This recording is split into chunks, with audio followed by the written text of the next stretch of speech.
So before we get into June favorites, of which I have a lot of stuff to talk about, I have a couple of announcements. The first, and perhaps most exciting for me, is that I'm going to be attending a Night for Green Beauty in Chicago on August 6th. If any of you are in the area in the Midwest and want to meet up at a Night for Green Beauty, I would love to. I went to college in Chicago, and so I still have friends there, and one of my very good girlfriends, who actually was the one that kind of introduced me to No More Dirty Looks and Spirit Beauty Lounge and stuff, is the one that I'm staying with, and we're going together, so it'll be really good to see her and go to the event. I'm super excited. The second announcement is that I get a fair number of comments about the video quality of my videos, and just so we're all on the same page, I am very aware that my camera autofocuses in and out. I'm very aware that there continues to be a sound with the memory card that I'm using, so I appreciate your constructive feedback, but please know that I know. I'm the one that edits these videos. I'm very aware of my technical challenges and limitations with the setup that I currently have, so I'm just don't really have like $800 lying around to buy the camera that I want to buy, but it's on my wish list and we'll see what happens. Until then, I hope that you'll just bear with me. The last announcement is thank you so much for all of you that left me ideas for videos on the comment section of one of my previous videos. I think the Get Ready With Me, where I solicited your suggestions for videos that you would like to see filmed. I'm gonna put together kind of introductory videos on acupuncture and traditional food, so kind of like acupuncture 101 and traditional foods 101. So if you have specific questions that you would like me to address in those videos, please leave them in a comment for me down below. It'll help me structure the video and make sure that I touch on things that you want to know. Now on to the favorites.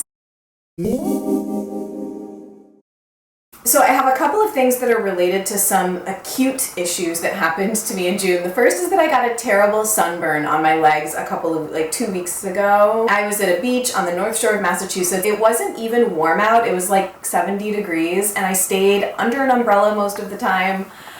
And I had sunscreen on, but my legs got super, super burnt. And frankly, I'm glad it was my legs and not like my arms and my chest, because I already have like so much sun damage here from when I burned when I was younger. Anyway, my 100% Aloe Life skin gel that I got on Vitacost. This totally, by the way, didn't work out for putting on my face, which is what I initially bought it for, but I'm so glad I had it around to temper the pain of my burn in the immediate days after. Then my dry brush has been really essential for exfoliating all the dead skin off so that I don't peel. And then my acupuncturist said that coconut oil can also help prevent peeling. So I've been slathering my legs in coconut oil after every shower. And it is quite soothing. Coconut oil is actually one of the oils that has, from an Ayurvedic standpoint, from what I remember, has a cooling effect on the body. So particular oils are neutral, some are warming, and some are cooling. And coconut oil has the effect of being cooling to the body. So I can understand why it would be a good one to deal with a sunburn. Besides my sunburn, also if you watched that Get Ready With Me video where I was like so cranky and complaining about my back, turns out I actually have a sprained ligament. Sprained or strained, I can't remember, according to my chiropractor. So it makes sense. I think the initial injury happened in my back, but what then happens is everything's connected, right? So now I have like really acute pain in kind of like my groin, hip abductor area.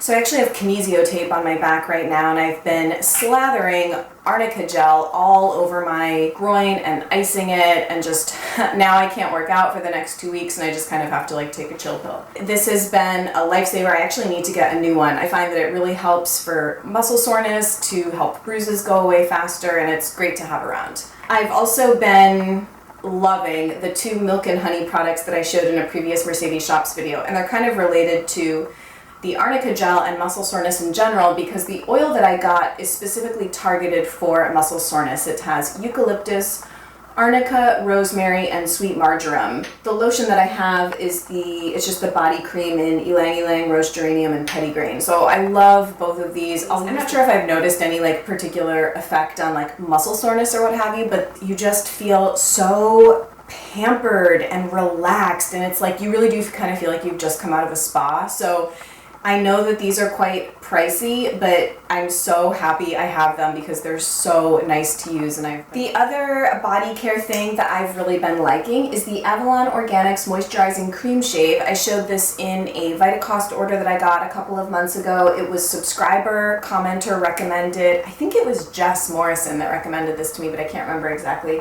And I think it's great. I've just been using like soap or Dr. Bronner's or old conditioners or shampoos to shave with, and this is actually really nice. It gives me a very close shave. It doesn't irritate my skin at all, and I've just really been liking it. It's aloe unscented. It feels kind of like a thick lotion going on, but I just find that it creates a really nice barrier between the razor and your skin, and I'm really happy with it. The last sort of body care product is the R.L. Linden & Company Close to Me Uplifting Deodorant Spray. This got a big rave by Susanna Compton on No More Dirty Looks. They have this is the travel purse size, and I think it's $10, so I was like, yeah, I'll try it. And I want to also give a shout out to R.L. Linden because my initial package never showed up. It either got lost or stolen or whatever, and they sent me a new one like right away with some samples in it. So I just thought that that was great customer service, and I really, really appreciate that. I've never used kind of like a liquid spray deodorant or even something that's kind of essential oil based. Damn it, this doesn't have the ingredients on it, so I'm not going to be able to talk terribly intelligently about it, except just to tell you my experience with it, which is that it has a very kind of spicy smell, and you can kind of smell it on yourself throughout the day when you wear it. So it kind of functions as like a pheromone perfume in some ways too. I've worn this alone. I've worn it over top of something like Schmidt's or La Vanilla. I like it both ways. Also very easy to use. It's so much easier to just like spray something as opposed to like scoop out and rub the way you have to with a lot of all natural solid deodorants. So to me, this is something kind of like the Living Libations Poetic Pits, although that one also is almost like, I think it comes in an essential oil dropper and you have to drop and spread. This seems like the same concept, but easier application, and it's like diluted in liquid. But so far I've found it really effective, and I really like the way that it smells.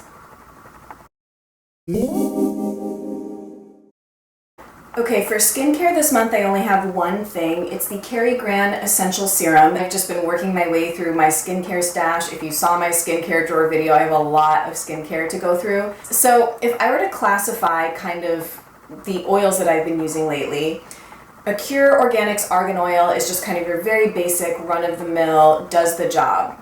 The Badger Damascus Face Oil, which showed up in my June favorites, is kind of like a step up in terms of oil experience. It has a nice scent, it feels really good on the skin, and it's a pretty affordable price point. This is then the next step up above the Badger Face Oil. It smells like a garden on your face.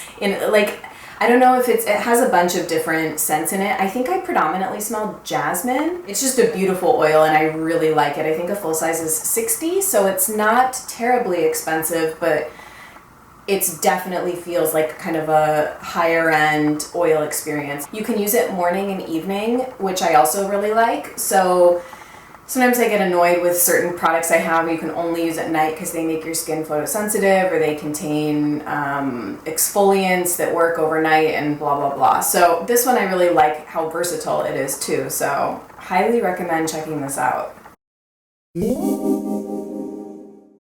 I have been loving this Zabana Essentials Shimmery Dry Glow Shampoo. This came in last month's Petitgrain box.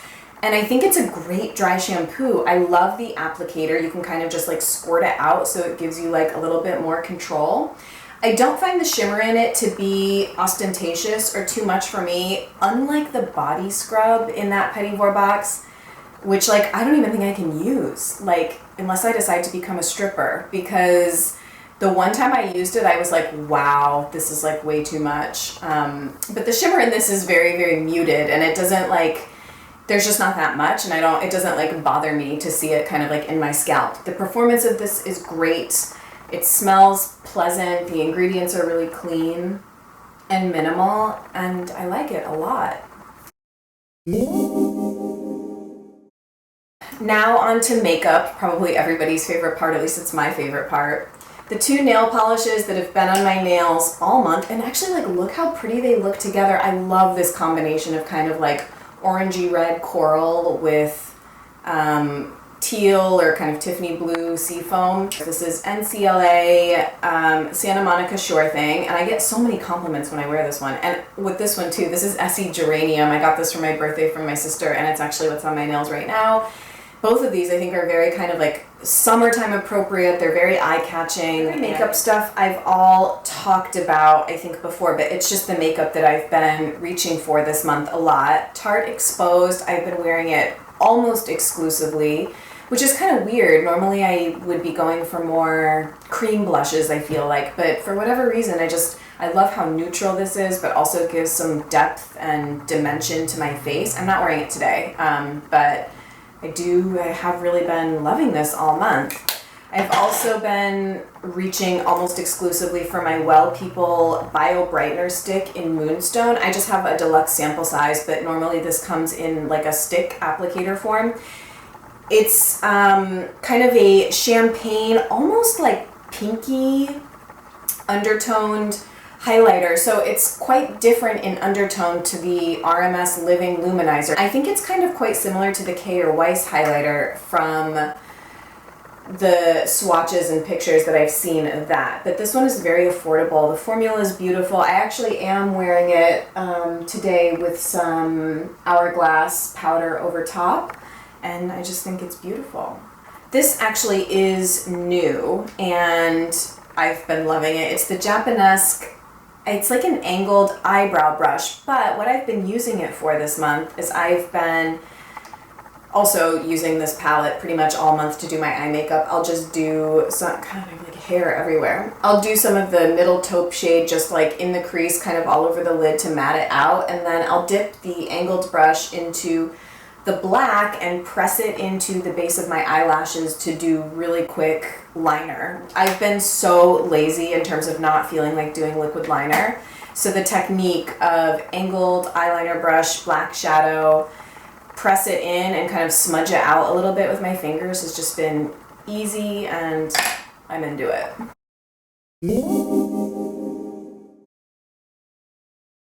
I'm loving these dried mulberries as a snack. I got these again in another Vitacost order that I showed in Mercedes shops, but just to report back, I have really been liking them. I can't even think of what they remind me of. They taste like candy to me. So I'll have like a handful of these with some Brazil nuts or almonds or something in the afternoon, and I just really like them.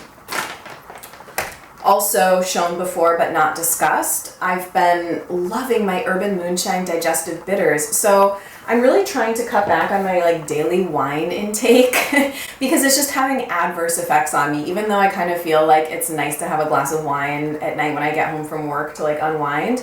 It just like makes me not really feel great. I think like maybe I'm getting old. But what I've really been liking is I will drop a dropper full of the bitters into some sparkling water, and my favorite one that I've been obsessed with this summer is the Whole Foods brand Strawberry Italian Sparkling Water. I just like this combination, so nice. It almost feels like you're drinking like a cocktail, mocktail sort of thing. So it's just a nice like refreshing drink to have when I'm kind of like really want a glass of wine but know that I'm gonna like kind of feel like garbage. So that. The other thing is kind of, for lack of a better way to describe it, it's kind of like a feng shui technique, I think. And where did I hear about this? Free and Native. I don't know if you guys follow that blog, but I am someone that I have lived in apartments, all kinds of different apartments over like since I went to college, and like haven't lived at home. And I tend to always store things under my bed, like those cloth storage bags for like sweaters and blankets and just random stuff I put under my bed. And there was a post on Free and Native about, she's very big into energy and movement and the living space and things like that. She talked about how storing things under the bed or on the floor of rooms can impede the free flow of energy throughout your home, which intuitively makes a lot of sense, and I didn't even really think about it. So for some reason, reading that, I went on a rampage and I cleaned out everything under my bed. I like to think that the energy in my life is kind of moving more freely and my home is increasingly becoming a more tranquil space. I've also been really into astrology this month. I had a chart reading done by Empowering Astrology, which was on one of my previous wish lists. So I went ahead and did it for my birthday and it was very enlightening. I think she is great and I think I'm going to book a follow-up session with her, but I've been learning about more intricate parts of my natal chart and what that tells me about kind of my karma and my current like soul purpose and pursuits. It's helping me understand different parts of my personality, my emotional life, my love life, my relationship with my family, all of this sort of stuff. So in particular, I learned about the North Node placement. Your North Node is basically a sign that you share with a birth cohort of like, I think it's like 18 months. And then there's something called the house placement. And so your North Node is kind of your soul's purpose in this life. And so my North Node is in Cancer. So all the qualities that are associated with the sign Cancer is kind of like related to what I'm supposed to be accomplishing in this life. And then it gets expressed through one of the 12 houses. So mine was in the 5th house placement when I was born. Maybe I'll just end that there and do a separate video on like astrology and what I know about it. And I'm still like in the very beginning stages. It's kind of like a lifelong learning process, but for a while I've kind of known about my sun sign, rising sign, and my moon. Those are kind of like the big 3. And then beyond that, there's things like where all your other planets are placed. And I found out also from that chart reading that I have a lot of planets in my chart in Libra. So even though I'm a sun in Gemini, I have a very strong Libra influence in my life, which makes so much sense. Libra is the sign very associated with beauty, grace, partnership, all of these things that I've always kind of felt like very intrinsic to who I am is all associated with Libra. So if you guys follow me on Instagram, you will already know I listened to the Serial podcast finally. I know I'm super late to the game. I was at a party and someone was like talking it up to me and it sounded very up my alley. So for those of you that don't know, the Serial podcast is basically one story that's told week by week in over 12 weeks. And it's the story of a murder case between high school students in 1999. The person that was convicted of murdering this girl is currently in prison, but has maintained his innocence over the last 15 years or whatever. So it was also around the time that I was in high school, so it was just really like weird to listen to these kids who were my age when that whole thing was going down.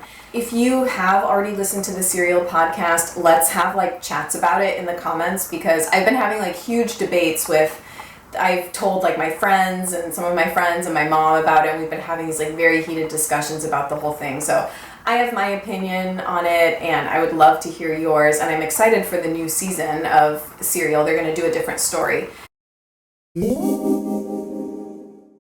For music this month, I want to direct you guys towards a mix that someone told me about probably 2 or 3 weeks ago. Everyone that I've shared it with has been blown away. I was completely blown away when I heard it, and it's by a German, Berlin-based DJ, and I don't know how to pronounce it. I've heard it pronounced Rampoo. I've heard it pronounced Rampoué. I don't really know, but it's almost kind of like a spiritual experience. So for those of you that are inclined towards dance music, this one is just, it's so unique and beautiful. It has a lot of kind of world music influence in it, especially in the beginning. That first track, it has this like haunting kind of chanting vocal. If you end up listening to it, please let me know what you think, because I think it's just so spot on. I've been listening to it all month. So I think that's gonna do it for June favorites. All the products that I mentioned will be listed in the description bar below, along with social media links if you want to follow me on Instagram. Oh, also, I'll take this as an opportunity to say, I think it's really funny that everyone in the YouTube community is now really into Snapchat, because I was doing Snapchat like, I don't know, it feels like 2 years ago, and I just was like over it. I thought it was really lame and dumb. And I don't know, I just think it's like really funny now that everyone's obsessed with it. So I don't do Snapchat, and I have no intention of getting back on Snapchat, but I'll look forward to seeing you guys really soon. Thanks for watching. You guys are the best. I'll talk to you later. Bye.